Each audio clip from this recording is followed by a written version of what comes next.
All right, we're back on Play It Forward today with Caleb King and Eva Swan.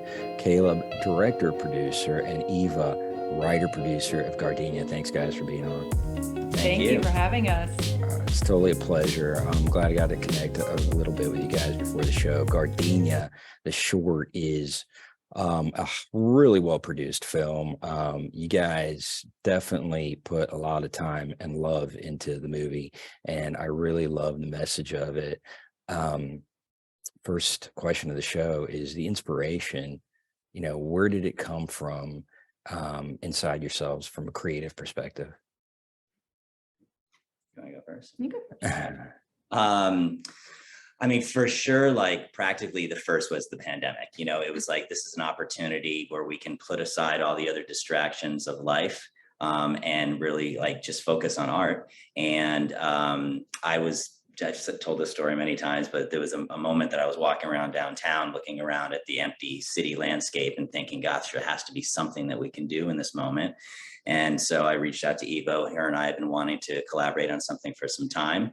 And we seized a great moment and we were able to put something together really quickly. And I think that's one of the biggest payoffs, at least for me, is I think even over the years, I'll be able to look back and there's this small little moment kind of in history, right, that we'll hopefully never have to relive. Mm-hmm. And we were able to take advantage of that, and create something really special in a very unique time. Yeah, so we did first adopt a story to the landscape and something we could take advantage of. But then in terms of developing that character of woman, also pandemic inspired was just, how really, we're all just trying to stay alive internally as we're alone in our apartments or our houses and we're staying so isolated. And what I was thinking, what really connects us is love and how much we love these other people. I mean, we obviously saw in the pandemic so much loss, so much rose to the top in terms of what is important to us. And I felt like that was a big part of the message of the story that developed in terms of what really drives us through. So that and the power of memory, mm-hmm. how that affects us. Yeah. Mm-hmm. That's cool. Definitely the time was ripe for making an incredibly visual film where you can get scenes like that ever before. Like, where can you, do that with the pandemic? And certainly, really timely to create that movie about our own isolation, people wearing masks, trying to find something, Yeah. And, it's interesting that you say the power of memory, and how that weaves into the story. And the memory, of the main character is driving them forward to go on. I mean, at one point she's, facing death and, she continues to her goal through the power of memory. And how, I guess, has that power of memory, how do you think that wove its way into the film from your experience? Want to start? Yeah, go ahead. I mean, so, topics and themes like the power of nostalgia and sentimentality are really like deep rooted inside of me. That really drives and moves me, and I can be overwhelmed by those types of emotions. And I knew that very much I wanted that to be woven into this story. And that oftentimes carries me through, I'm not knocking on my deathbed, but moments in life that are difficult. And I use that power of memory and nostalgia to carry me through. And so I think initially we're leaning a little bit more in the thriller realm for the film, and then we kind of like started developing more of the story, and that's where we decided to kind of create that flashback sequence to lean into that more and to show that it is those her experiences and memories that are carrying her through till the end. Yeah. I don't know personally. I guess it's just I'm trying to think, what are my personal experiences that have driven me, to really complete something in the face of circumstances that I never thought I could overcome. And I think we do find that in a lot of different ways, but it's really important in filmmaking if you're going to follow and invest in a character, that you're learning about, you know, what's really at their core. And so that was just something we found did develop, especially with the nostalgia. But I don't know why. I feel like I write a lot about people that are widowed. I've never been widowed, had a couple of people pass that are close to me, but you know, I haven't experienced that as much as I think about it, I suppose. And I think about that memory living on inside of you, and, you know, how we don't really, that sort of existence just living on and being so powerful as people were when they existed, maybe even differently powerful when they're gone.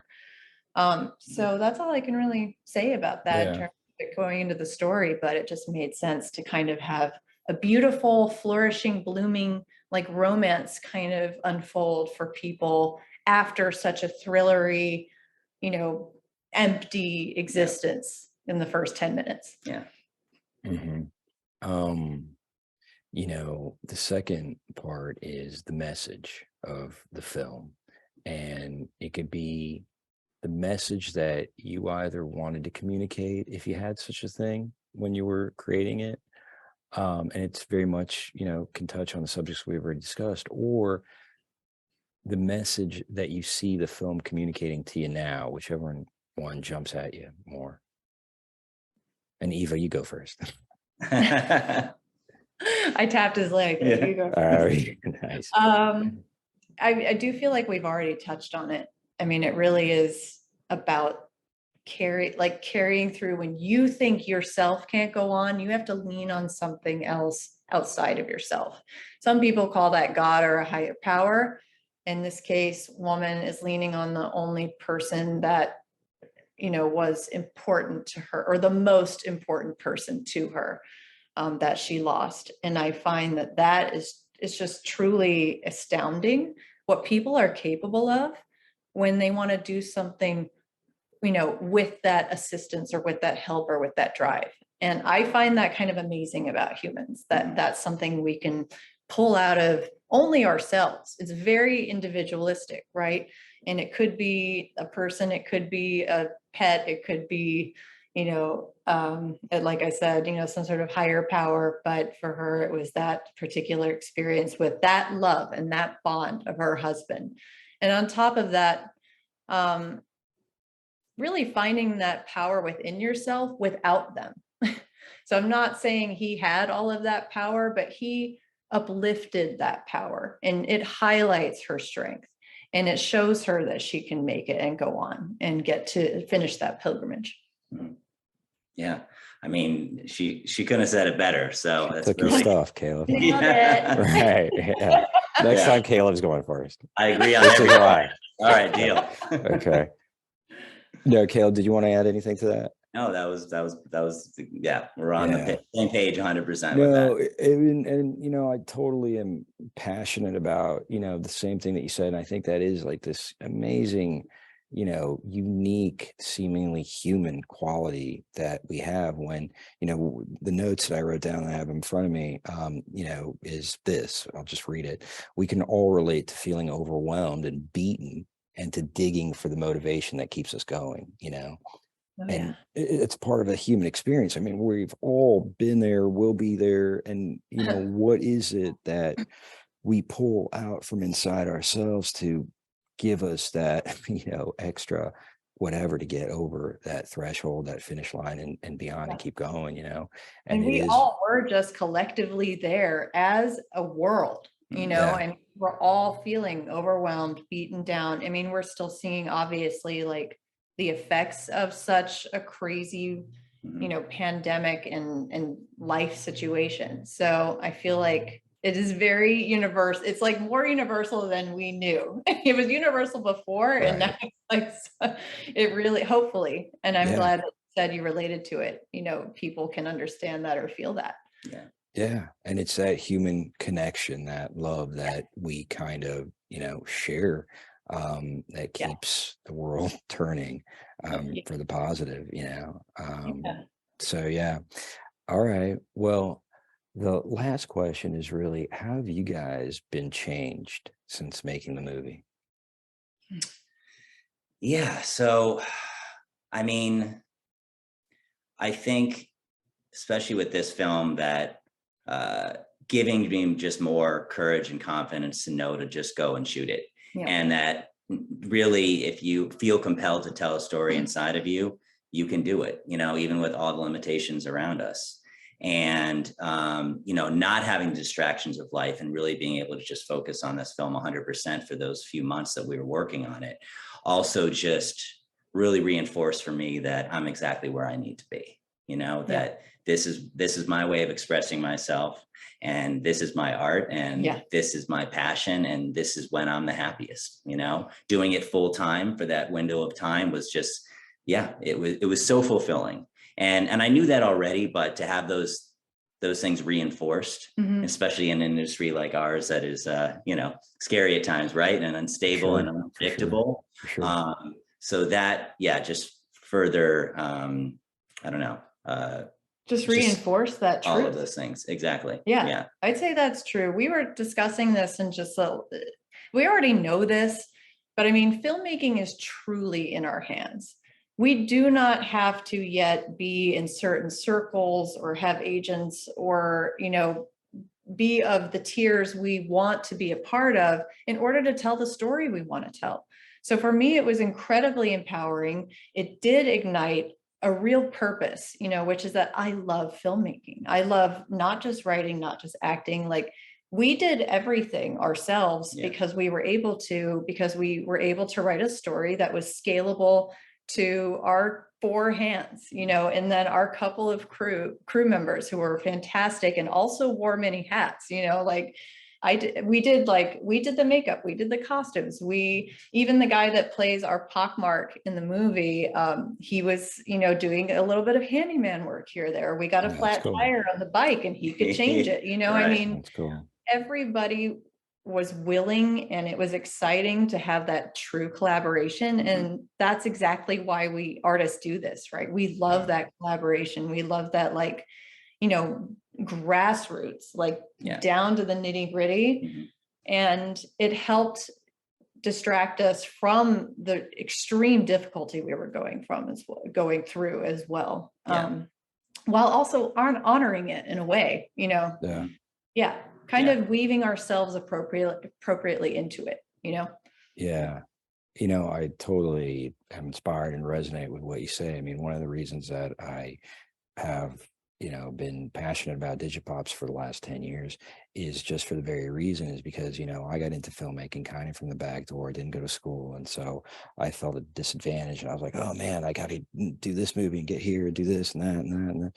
And, you know, in retrospect, and the point was for Digipops is for people to go out, make these short movies, and you've got everything, you know, you've got the DSLR cameras. Now it's even beyond that. You've got, you know, 2K, 5K at your fingertips. Go out there, make a beautiful story, use natural light. It doesn't have to be complicated. It's all about the story. It's all about the story, you know. And if you just keep rinse, repeat, you will, if you know, the universe intends you to get a career and be whatever, you will. And if you don't, you don't.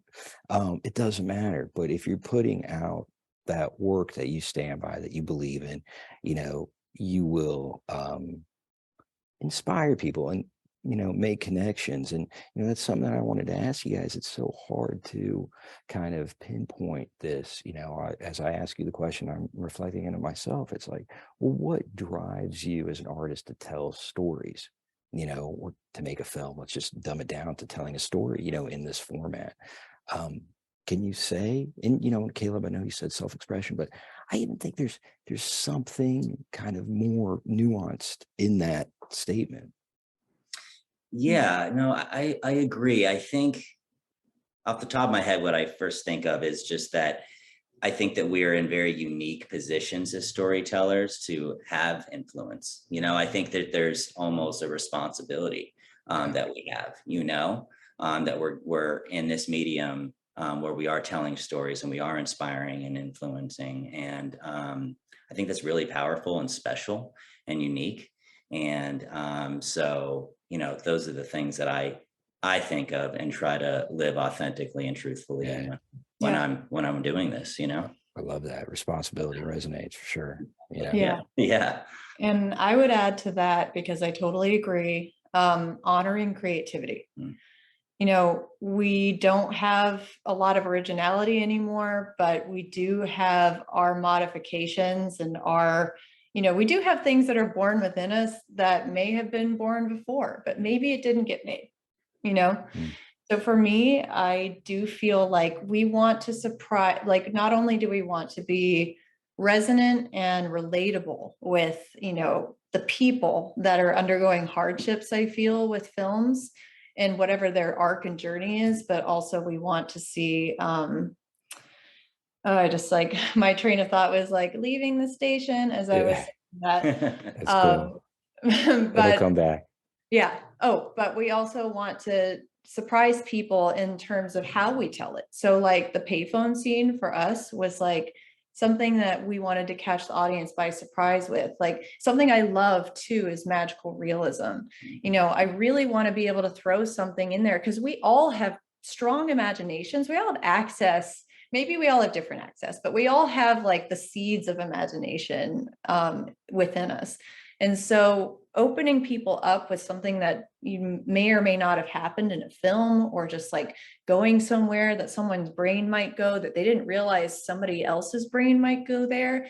That's just a whole other nuanced level of relating to somebody. Mhm. And I think that's really important to me too. That's in a lot of my scripts. So also a lot of my scripts are based on, there's a couple scripts that are based on dreams that I've had, because I have wild dreams. So like, you know, write that down. It's like, oh, here's like a scene in a movie, and then just build it from there, Yeah. you know? Yeah, just to add on that really quickly, it's so interesting to also just hear people give feedback to the story and to Yes. point out different things that maybe there was intention there, and sometimes there's not. You know, there's been some things people brought up and I'm like, wow, I loved how you did this, and for this reason. I'm like, you know what, actually, wow, I think maybe subconsciously I did that, but I didn't actually consciously was aware of it in the moment. But it's so interesting to see how different people are affected in different ways. Yeah. And things that you think maybe you didn't do effectively was incredibly effective to someone, or something that you didn't maybe think hit emotionally really resonated with someone. So that's really, I love that part of it. You know, Yeah. even sometimes if it brings criticism, I welcome that as well. Well, Yeah. you want to give people opportunity to react as a smart person. Mhm. I really hate the dumbing down that people ask other people to do in terms of storytelling because something's too risky. And that almost sounds like a money management side or like whatever. But the risks are what propel the people, propel the artists. You know, those are what you remember, are those creative moments. And then we're giving the audience an opportunity to go, I love that, you know, or I've never seen that before. Yeah. And then that's what remains. Sure. For sure. I love it, guys. Eva Swan and Caleb King. The film is Gardenia. Thanks so much for being on the show. You guys are an inspiration, and keep doing it. Show us, you know, share the next one. Thank you. Thank Look forward to it. Pleasure. All right. Until next time, guys. We'll be in touch. Have a great one. Costio, you too. Thank you. Bye-bye. Bye-bye. Bye.